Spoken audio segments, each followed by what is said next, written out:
Listo, entonces esta es la clase número 7, clase de consolidación, es la segunda fase, se llama fase edificar. Listo, entonces se llama consolidación. ¿Qué es consolidación? Entonces, nosotros tenemos en el Plan Felipe, tenemos unas fases de evangelismo. La primera fase se llama ganar Día del Amigo, ¿sí? ¿Qué es el Día del Amigo? Es la conversión del amigo. Es cuando nosotros le compartimos el evangelio al amigo y éste acepta a Jesús como Señor y Salvador, es decir, hace una oración de fe, hace una declaración de fe. Ese es el momento en el que la persona se convierte, eso se llama Día del Amigo. El Día del Amigo normalmente se hace en la iglesia, es un evento grande, es un evento diferente. Después de que la persona ya ha recibido a Cristo, ya sea que usted le haya compartido el Evangelio, él haya hecho la oración de fe, o que usted lo haya llevado a la iglesia y le haya pasado al frente a hacer una oración de fe, es decir, una declaración aceptando a Jesús como Señor y Salvador, en ese momento ya el amigo se convirtió. O sea, ya puede decir que ese amigo es cristiano si hizo una oración de fe de corazón, ¿sí? ¿Qué incluye la oración de fe? La oración de fe es decir, me arrepiento por todos mis pecados, yo creo que Jesús es el Hijo de Dios, que resucitó entre los muertos, lo recibo en mi corazón como mi Señor y Salvador, ¿sí? Esas prácticamente son las partes de la oración de fe que están en varios pasajes de la Biblia, Efesios 2:18, Romanos 10, del 9 al 10, hay varios pasajes, ¿listo? Y la segunda fase, después de que ya usted ha invitado el amigo a la iglesia, que usted ya le ha compartido el evangelio, la segunda fase se llama edificar consolidación. ¿Qué es consolidación? Consolidación es el acompañamiento al nuevo convertido, al amigo, es decir, al etíope. Recuerda que en el plan Felipe se llama etíope al nuevo y Felipe se le llama al que ya es cristiano, ¿cierto? Entonces, el acompañamiento al convertido amigo etíope por parte del nuevo hermano, por el hermano que le compartió el evangelio. Ese acompañamiento de consolidación puede ser individual o puede ser grupal, ¿sí? Individual cuando usted va hasta la casa, cuando usted lo visita, él empieza a hacer ese acompañamiento que vamos a ver ahora, o también puede ser grupal, como se está haciendo en este momento en la iglesia, que se invitan a las personas a un sitio, a un salón, y allá hay 20, 30 personas, y se está haciendo la consolidación. Entonces, esa es la primera fase, segunda fase, que es consolidación. ¿Qué es consolidación? El acompañamiento al nuevo convertido. Bien. Listo, vamos a mirar entonces la paternidad espiritual. Entonces, así como un padre natural cuida a sus hijos, dándoles amor, alimento, protección, bienestar, un padre espiritual tiene la responsabilidad de acompañar al nuevo convertido en su nuevo caminar con Cristo. Esa es la figura de paternidad espiritual. Si usted tiene hijos naturales, usted los acompaña, usted les brinda el alimento, les da protección, ¿cierto? Y en la parte espiritual es igual. Si usted le comparte el evangelio a alguien, tiene que hacer un acompañamiento. No podemos nosotros, digamos, así como en la parte natural, usted no puede estar, digamos, ¿cómo les digo? O sea, haciendo hijos, digámoslo de esa manera, así como un marinero, pues que en cada puerto tiene una novia, ¿cierto? No puede usted estar regando hijos naturales por todo el mundo y no responder por ellos. De la misma manera, en la parte espiritual, usted tampoco puede hacer eso. Usted tampoco puede estar diciéndole a todo el mundo, oiga, venga, repita después de mí esta oración de fe y dejarlo así como sin hacerle ese acompañamiento, ¿sí? Entonces, esa es lo que es paternidad espiritual. Es la responsabilidad de acompañar al nuevo convertido en su nuevo caminar con Cristo. Ahí está la imagen que ilustra muy bien esa parte. Entonces, el nuevo convertido es una persona que ha nacido de nuevo, ¿sí? Ha nacido de nuevo, ahí están las citas, y es un bebé espiritual. Entonces, así como un bebé recién nacido, el nuevo convertido necesita acompañamiento y apoyo. Si usted es una mujer y acaba de dar a luz y tiene un bebé, usted no le coloca el tetero encima de la mesa al bebé y le dice, mire, lleve el teterito y mire a ver cómo se lo toma, ¿cierto? ¿Usted qué hace? Tiene que darle pecho al bebé, tiene que darle calor, tiene que darle amor, hacerle un acompañamiento, darle protección. Lo mismo pasa en la parte espiritual. Si usted le ha compartido el evangelio a alguien, tiene que hacerle ese acompañamiento a la persona. ¿Listo? Es como usted ser un mentor, un tutor para ese nuevo convertido. Tenemos la cita primera de Tesalonicenses 2:7 que dice, antes, está hablando Pablo, dice, antes fuimos tiernos entre vosotros como la nodriza, es decir, la niñera, que cuida con ternura a sus propios hijos. Tan grande es nuestro afecto por vosotros que hubiéramos querido entregaros no solo el Evangelio de Dios, sino también nuestras propias vidas, porque habéis llegado a sernos muy queridos. ¿Sí? Eso es lo que dice 1 Tesalonicenses 2:7. Esa es la actitud con la que nosotros debemos hacer consolidación a las personas. ¿Listo? Hay unos ejemplos de paternidad espiritual y son los siguientes. 1 Corintios 4:15 dice, porque aunque ustedes tengan innumerables maestros, tutores en Cristo, no tienen muchos padres, pues en Cristo Jesús yo los engendré por medio del Evangelio.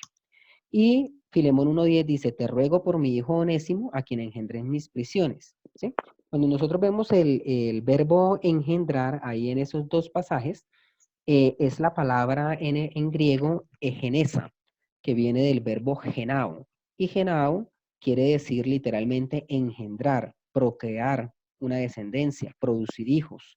Y en la voz pasiva es nacer, en inglés es be born, ¿sí? Ser engendrado sería la voz pasiva ahí de ese verbo. Es decir, que cuando Pablo está hablando aquí en ambos casos, tanto a los Corintios como a Filemón, diciendo que los engendró, está hablando de haber permitido que él hubiera nacido de nuevo.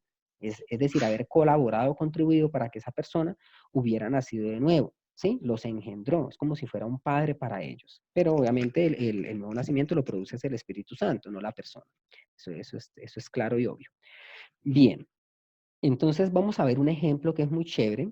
Un ejemplo que es el de Ananías y Saulo. Recuerda que Saulo de Tarso es el apóstol Pablo. Antes de ser apóstol Pablo, era Saulo de Tarso. Entonces, en Hechos 9, del 10 al 19, dice de la siguiente manera, dice, bueno, antes de esto, recordemos cómo fue que Pablo se convirtió, ¿no?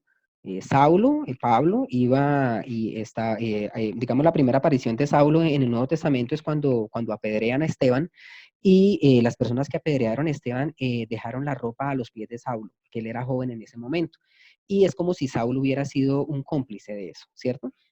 Después de eso, entonces Saulo empezó a pedir cartas a los principales sacerdotes para ir a perseguir a los cristianos. Dice la Biblia que respirando amenazas de muerte y se fue a perseguir a los cristianos. Cuando se fue a perseguirlos para matarlos, Jesús se le apareció en el camino en una luz brillante, lo derribó y le dijo, Saulo, ¿por qué me persigues? ¿Sí? Usted sí es terco, ¿no? ¿Sí? Que literalmente es, dura cosa te es dar cosas contra el aguijón. Eso quiere decir no sea terco. Entonces Jesús lo derribó y en ese momento Saulo dijo, Señor, ¿qué quieres que yo haga? Cuando él dijo, Señor, ¿qué quieres que yo haga? Porque Jesús le dijo, yo soy Jesús a quien tú persigues. Entonces en ese momento Saulo se convirtió y quedó ciego. Y se lo llevaron, lo cogieron de la mano, lo llevaron a una casa. Y en ese momento, cuando Saulo ha tenido esa experiencia de conversión, es cuando Dios le habla a un hombre que se llama Ananías, ¿sí? Y dice la Biblia en Hechos 9, del 10 al 19. Había entonces en Damasco un discípulo llamado Ananías, ese es el consolidador, a quien el Señor dijo en visión, Ananías, y él respondió, heme aquí, Señor. Entonces Ananías es la persona que Dios llama para que vaya a consolidar a Saulo, para que sea un padre espiritual en ese momento para Saulo. El versículo 11 dice, y el Señor le dijo, levántate y ve a la calle que se llama derecha y busca en casa de Judas a uno llamado Saulo de Tarso, porque he aquí él ora. Es decir, que Saulo de Tarso en ese momento era el nuevo convertido, ¿cierto? Y Dios le da la dirección exacta a Ananías para que vaya a buscar a Saulo, ¿sí? El versículo 12 dice, y ha visto en visión a un varón llamado Ananías, que entra y le pone las manos encima para que recobre la vista. Es decir, que Ananías en ese momento, parte de su proceso de consolidación es brindar una solución a una necesidad. ¿Listo? Dice el versículo 13, entonces Ananías respondió, Señor, he oído de muchos acerca de este hombre, cuántos males ha hecho a tus santos en Jerusalén, y aún aquí tiene autoridad de los principales sacerdotes para prender a todos los que invocan tu nombre.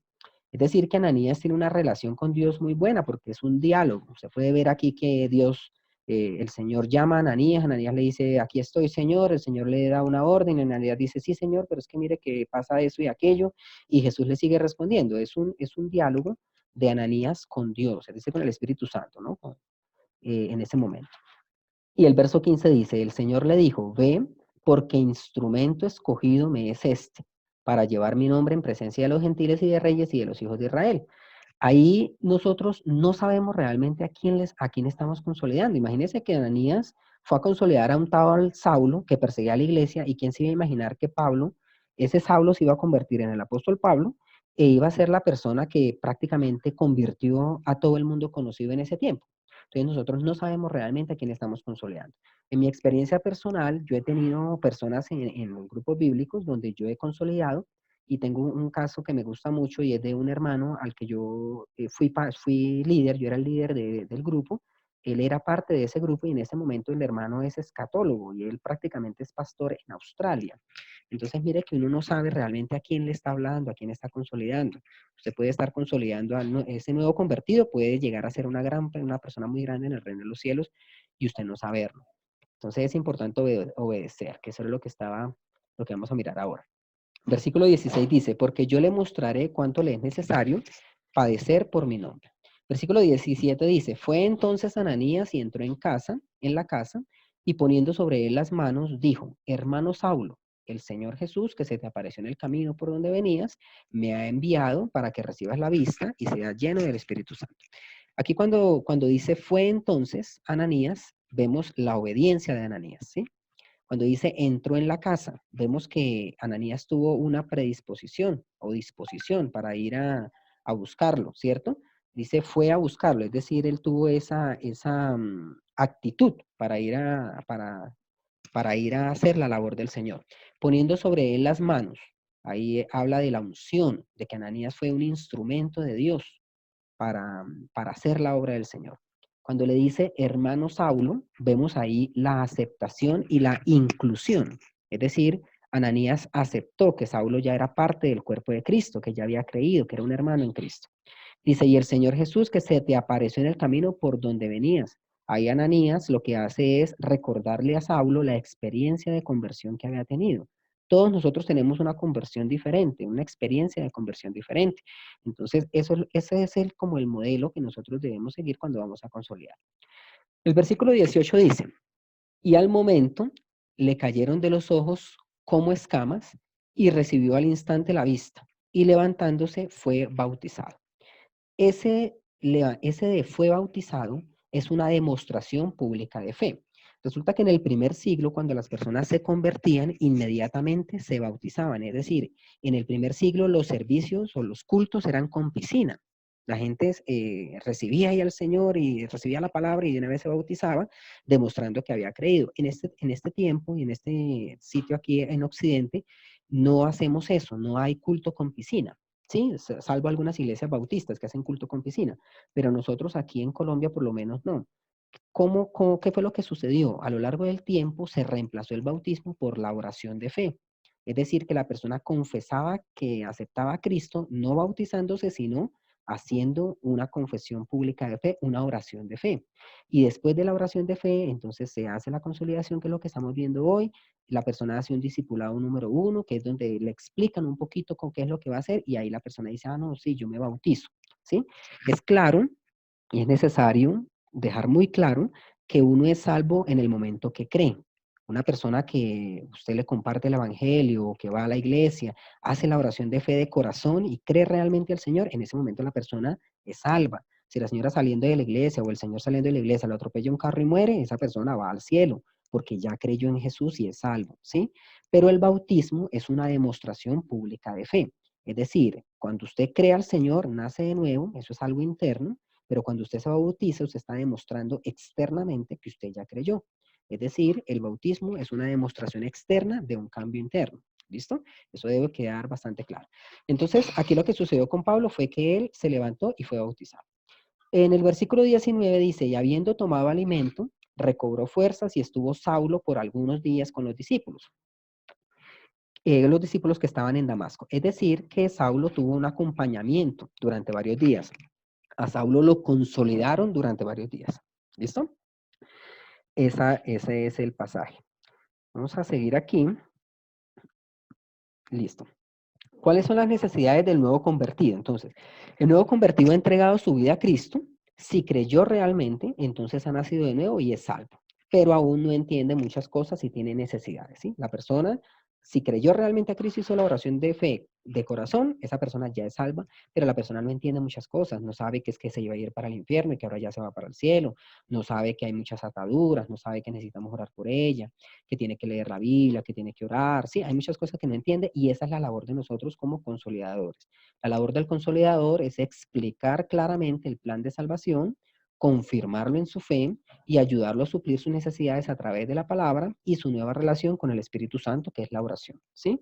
Entonces, el nuevo convertido no entiende, la persona nació de nuevo, está contenta, sintió que hubo un cambio en su interior, pero necesitamos explicarle realmente el plan de salvación.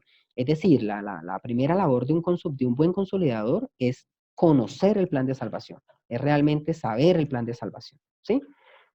Con claridad, que hay un solo Dios verdadero, que todos estamos condenados al infierno por haber desobedecido, porque Adán y Eva desobedecieron, que Dios prometió un Salvador en Génesis 3:15, que ese Salvador es el Mesías prometido, el Hijo de Dios, Dios mismo, que es Jesucristo.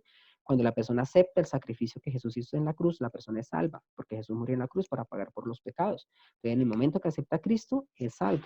¿Sí? Es tener claro el plan de salvación, confirmarlo en su fe, decirle, oiga, usted hizo la oración de fe allá, mire, entonces usted sí cree que Jesús es el Hijo de Dios, usted sí cree que Él resucitó entre los muertos, usted lo confirma en su fe y le dice las dos cosas que todo cristiano debe saber y que debe hacer. Número uno, leer la Biblia para saber la voluntad de Dios y número dos, tener comunión con Dios por medio de la oración.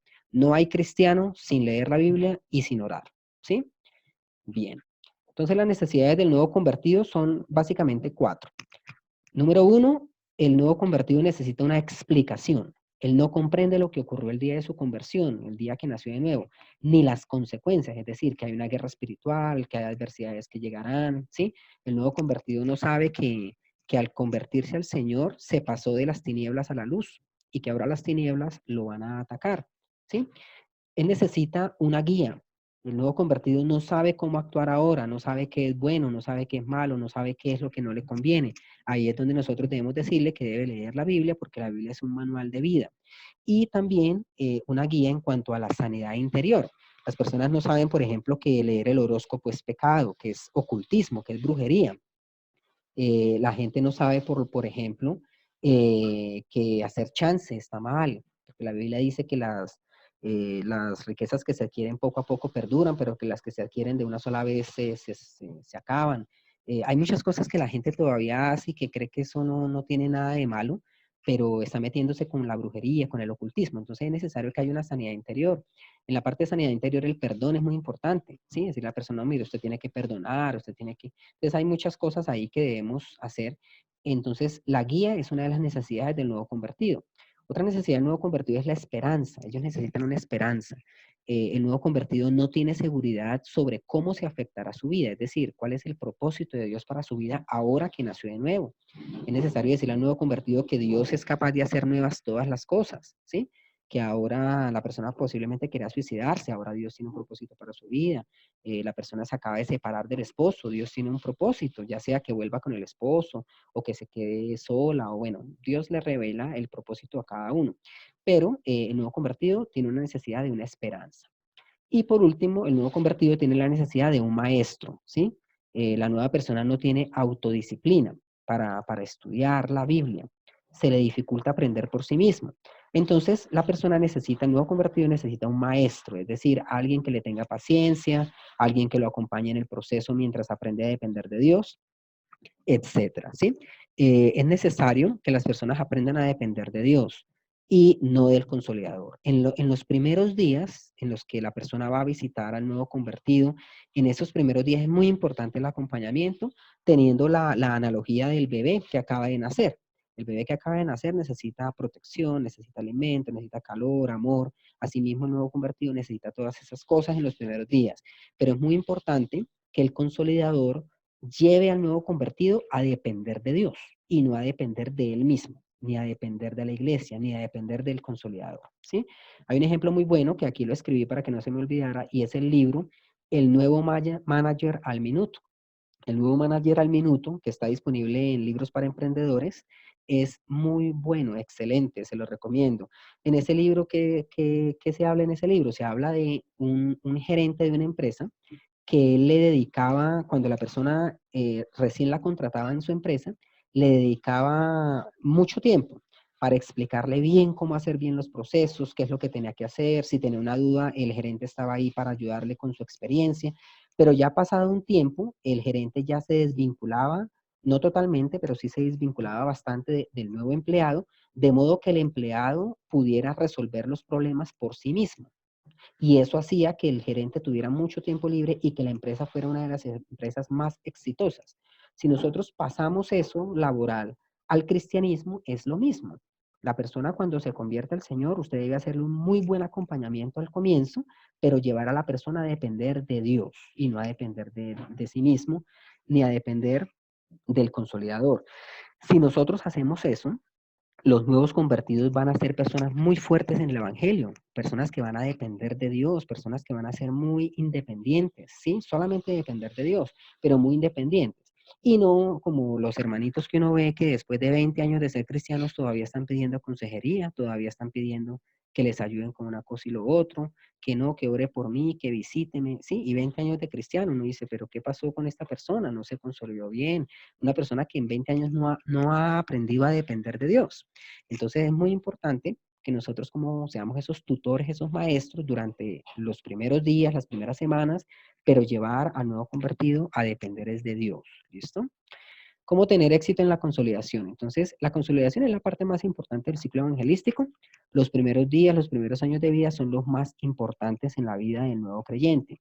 Si nosotros miramos en la vida natural, cuando un niño nace, un bebé, hay mucho cuidado para el bebé y durante los primeros 5 años de vida es donde se forma el carácter de esa persona.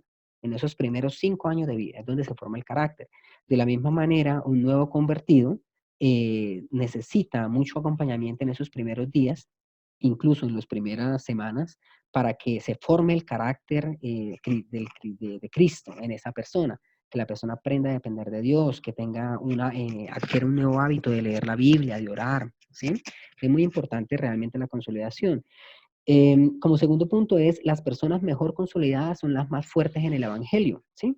Entonces hay que hacer un buen acompañamiento en esta etapa. En mi experiencia personal, las personas a las que yo he consolidado, que les dediqué tiempo en esos primeros días de convertido, esas personas son muy fuertes en el evangelio, son personas que han llegado muy lejos, son personas que, como les digo, incluso ya prácticamente pastores son. Entonces es muy importante realmente este proceso de consolidación y hacer un buen acompañamiento. El consolidador debe tener claro el plan de salvación. Si usted es un consolidador, una persona que va a darle ese acompañamiento a la persona, usted no necesita ser teólogo, ni necesita saberse la Biblia de memoria. No, lo mínimo que usted tiene que tener es conocer el plan de salvación. ¿Sí? Conocer bien, explicárselo bien.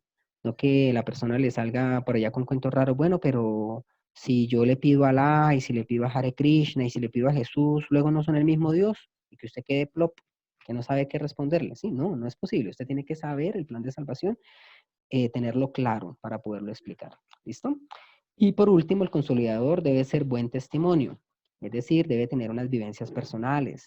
Por ahí dicen que el quinto evangelio es el testimonio. Entonces, si usted tiene vivencias personales, si usted tiene experiencias personales que le puedan aportar a ese nuevo convertido, pues realmente eso va a ser de gran ayuda. ¿Listo? Entonces, materiales para la consolidación. Hay un material muy bueno que nosotros tenemos para consolidar en la iglesia. Ese manual se llama Manual de Consolidación. Este manual de consolidación es muy chévere y es una de las herramientas que usamos para visitar a las personas en las casas. La idea es que usted tenga su manual y que usted pueda regalarle también el manual a la persona que está consolidando. ¿Están viendo donde dice experiencias traumáticas? Sí, señor. Listo, esa es una página del manual, la parte que dice sanidad interior. Entonces, experiencias traumáticas, ahí está diciendo, por ejemplo, los temores, conductas pecaminosas. Y en la parte derecha hay una parte para que la persona haga como una encuesta, que diga, sí lo haré, así soy, así seré. Es muy bueno realmente este manual. Hay muchos manuales, yo les voy a enviar también un material vía correo de unas páginas web también muy chévere que tiene esta parte de la consolidación. ¿Listo?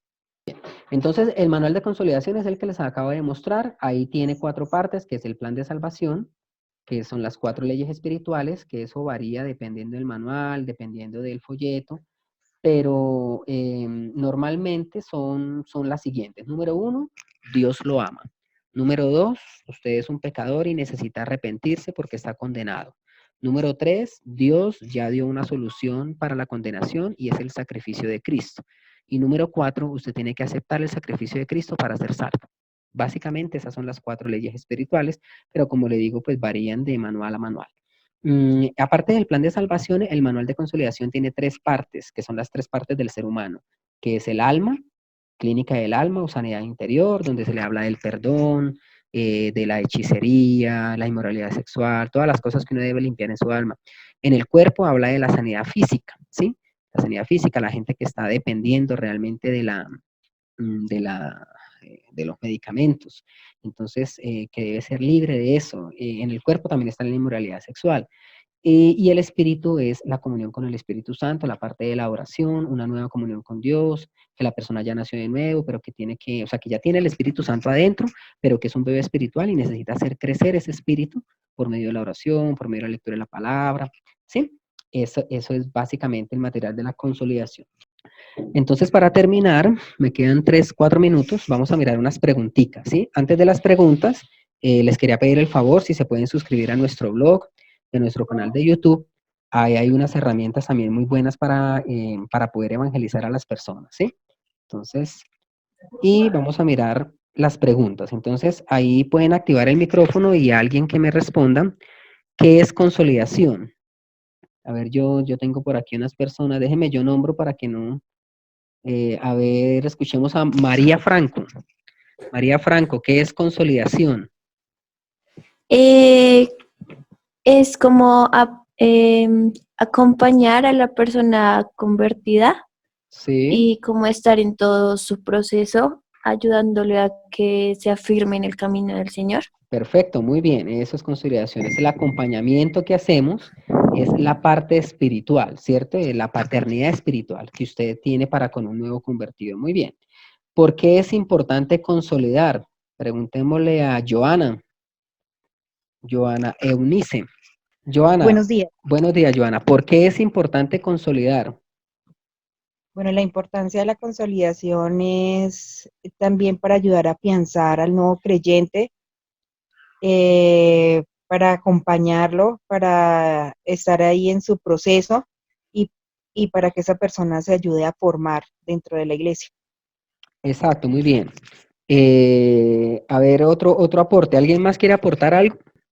Mi nombre es Erika y pues mi aporte también es que la persona, hay un término que se dice neófito, llega neófito a la palabra también con unas creencias de lo que es la iglesia tradicional y a raíz de esos conceptos también erra en muchas cosas y le dan credibilidad, como nos decía el profe, pues a lo que es hacer el trance, que eso es normal, a creer en el horóscopo, todas esas cosas, y por eso es importante consolidarlo, hacerle ese acompañamiento al nuevo creyente para que él vaya tomándose de la palabra de Dios y como dice, no me acuerdo ahora en dónde está el versículo, pero dice que conoceréis la verdad y la verdad os hará libre.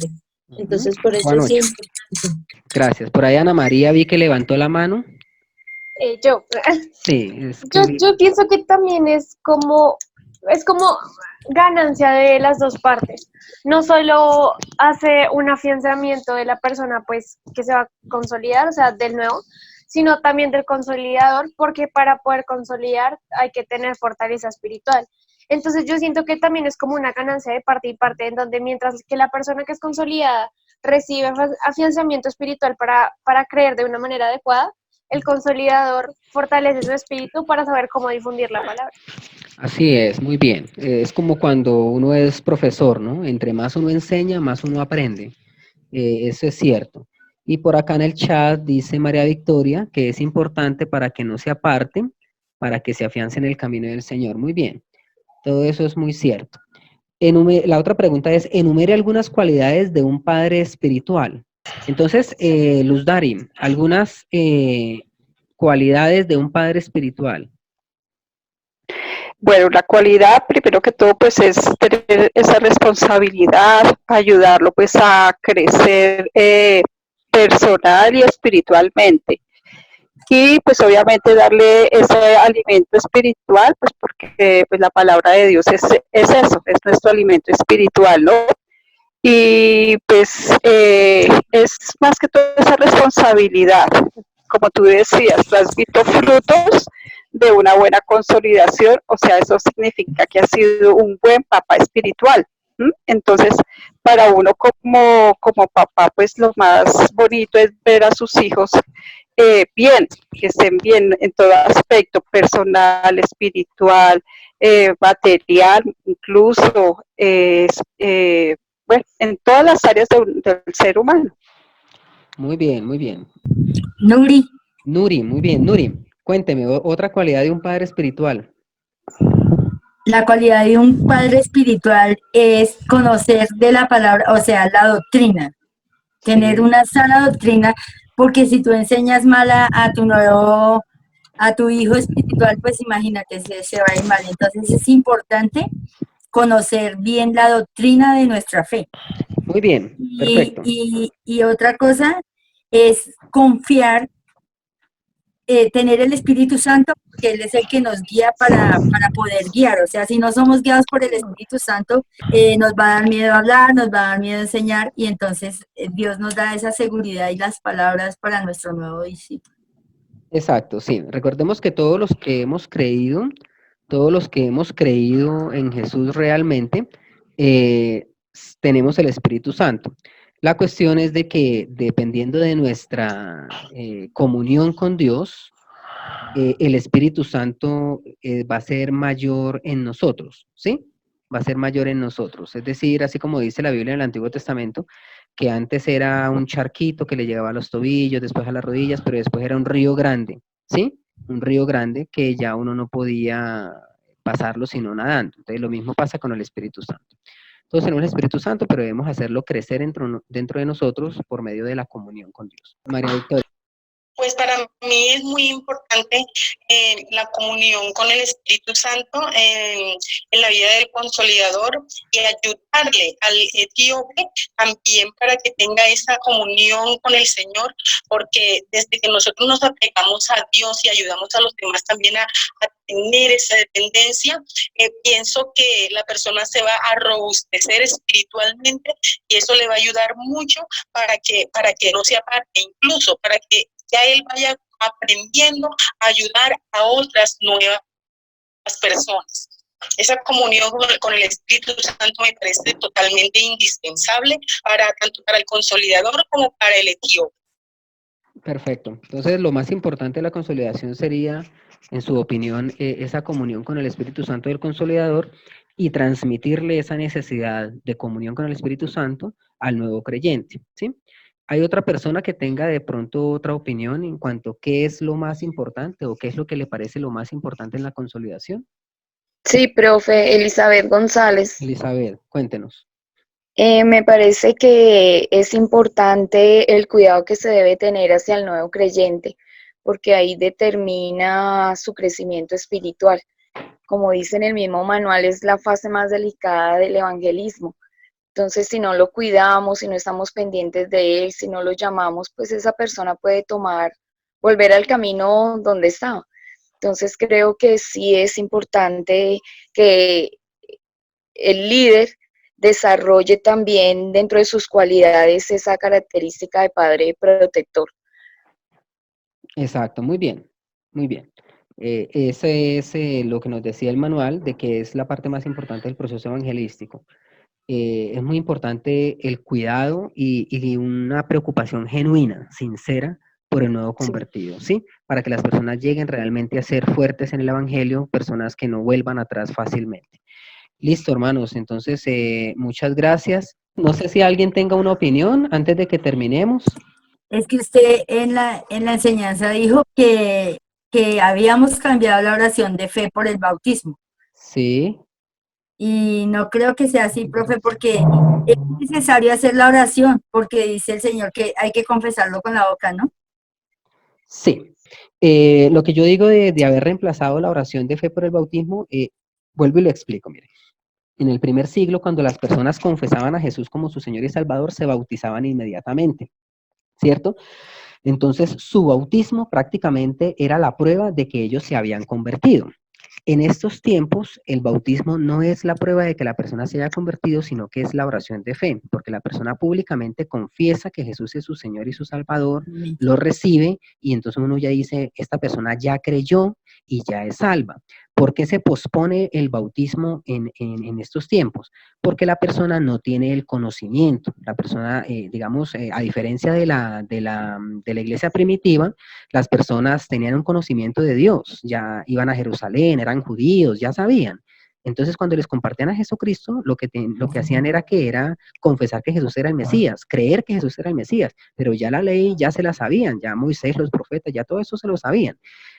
La diferencia aquí en Occidente es de que la gente no sabe, la gente no tiene conocimiento. Entonces la gente, uno le dice, lo comparte al Señor y dice, no, sí, yo me arrepiento de mis pecados, yo creo que Jesús es el Mesías, es el Hijo de Dios, que Él resucitó entre los muertos, me arrepiento y me convierto al Señor. Y uno dice, esta persona ya se convirtió, ya es salva, ¿sí? Y empieza un proceso de consolidación donde uno empieza a explicarle realmente el Evangelio, el plan de salvación, muchas cosas que posiblemente la gente no entienda. Y cuando ya la persona tiene ese conocimiento y dice, no, ahora sí me bautizo porque ya entendí qué es el bautismo. En la iglesia primitiva no sucedía eso, la gente ya sabía realmente qué era el bautismo y cómo funcionaba, pero en estos tiempos no. Entonces, a eso es a lo que yo me refiero de que se ha reemplazado el bautismo por la oración de fe. Ahora, una persona que se convierte al Señor y se arrepiente, pues el paso lógico después de eso es bautizarse. Si la persona no se quiere bautizar, pues a ella hay que analizar, decir, oiga, esta persona, ¿por qué no se quiere bautizar?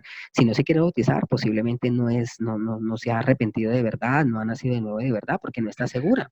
Cuando una persona se arrepiente de verdad y se convierte al Señor de verdad, la pregunta es, oiga, venga, ¿cuándo me bautizo? Eso es lo primero que uno pregunta cuando se arrepiente. ¿Listo?